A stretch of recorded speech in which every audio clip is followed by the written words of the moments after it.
Quiz Nations is a team quiz format for 4-player teams played online over Zoom or other video conferencing software. Each match is contested by 2 teams. We'll call them Team A and Team B. Each player is allocated to a seat that determines their order of play. So for example, the first player for Team A is in seat 1, the second in seat 2 and so on. The questions are drawn from a set of 12 topics in what's commonly known as a chocolate box. As Forrest Gump may have said, this quiz is like a box of chocolates, you never know what you're going to get. Although in the case of Quiz Nations, the topic titles are a fair steer as to the subject matter within. Player 1 for Team A gets the first pick of topics, and they receive 2 questions. No conferring is allowed.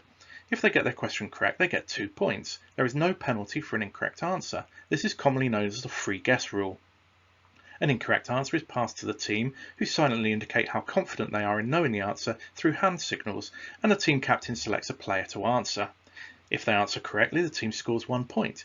If they're incorrect, the question is passed to the opposition. Again, no conferring is allowed, and the captain selects someone to answer based on their signals. A correct answer scores 1 point, an incorrect answer means the question goes dead. After player A1's questions have been asked, player B1 has their pick, then A2, B2, and so on until all 4 players have picked a topic. The teams then alternate in picking from the remaining topics, and this time the team can confer, and no bonus points are on offer. It's 2 points for a correct answer. After all of the topics have been picked, the half is concluded with the mystery boxes. Each contains 3 questions drawn from the topics in the chocolate box. Teams may confer, and each question is worth 2 points. After the mystery boxes have been answered, the quiz has reached the halfway point. A new chocolate box comes into play with new topics and questions, and the round proceeds as before, but this time with Team B going first. The winning team is the team with the most points at the end of round 2. Teams get the chocolate box subjects in advance, so it's important to discuss the subjects and identify which ones the team wants and which ones they don't want. Determine your seating order carefully. Player 4 is going to have the least choice of tactics, so they should be your best all-rounder. Calibrate your hand signals so that your captain is able to distribute bonus attempts effectively. You always have a free guess, so use it. If nothing else, it will eliminate one incorrect answer, and that will help your team and your captain in choosing who should answer next. You have time. Use it if you think your teammate will get an answer. Even if you don't know the answer, do not necessarily rush in to pass it to your team. Use your time up for the benefit of your team. Conversely, if it's clear that nobody in your team is going to know the answer, you might want to pass very quickly so that the opposition have very little time. And careless talk costs points, and this is the same in most team quiz formats. Don't discuss answers and alternatives or what you thought might have come up, because you never know what might come up in the mystery box. And sometimes in this format, the less obviously titled category is often easier than the ones that are clear. So you might want to go for something that's called Dawn over something that is called Kings and Queens.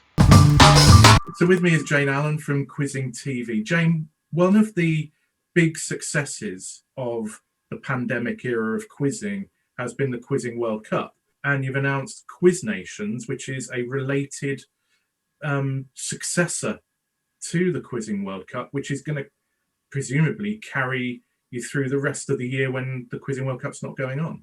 Yeah, absolutely. So when we developed this, Jules, our fab IT guy, built a really great scoring and results engine for it. And we decided that because we had that in place and we've got this really nice format in place as well, that we should allow people from around the world to run leagues in their own countries using the format and using the software. And so that's what we have been setting up. So in the UK, we've got a team that are going to be running it. So that's Ewan McNaught, Nick Paul, Dave Tilley and Steve Lilly. So nice rhyming end there. They're going to be running the one in the UK. I've got a team going to be running it in the US. The Australians are already running theirs. They've already got theirs going. So have the Portuguese. The Germans I've got a meeting with tomorrow because they're almost ready to get going. And likewise the Dutch as well. And I've been approached by a couple of other areas as well. So I'm hoping that this can get the format out there. And then next year when we do the World Cup again, loads of people know the format, and hopefully we can do even more. The system can cope with 1,000 teams, so it's got some capacity. I'm not sure I can personally, but we'll see what happens, Gareth. Who knows?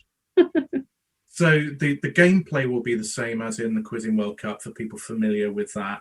But the competition structure, I understand, can either be league or knockout or a combination of both, depending on what those nations decide to do themselves. Yeah, that's right. So it struck us that some countries will have a lot more teams playing than others. So one size won't fit all in that instance. So we can be completely flexible on how the leagues are run.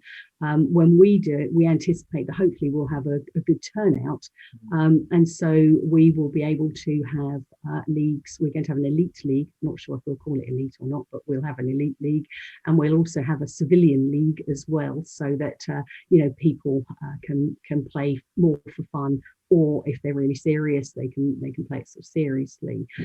So yeah, it can run as groups, it can run as knockouts, or it can run as a mixture of the two.